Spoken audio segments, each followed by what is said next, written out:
The number one overall gap that I see is lack of confidence. Some of the most common gaps that I see with medical providers coming to me over the years, one is skill set technique, actually learning how to do ultrasound-guided injections for musculoskeletal. That is a very large gap.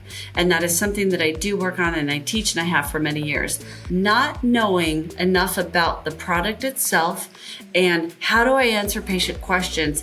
What are the protocols that I should be ordering?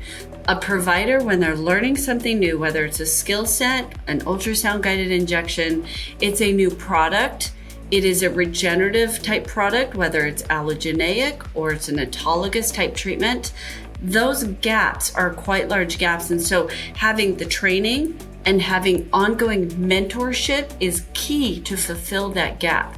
Making sure you're getting data that is solid, accurate data. You can go and research it, look it up, due diligence when you're bringing on a new product, equipment, etc., whether it's from the patient's own body or it's a donated type regenerative product.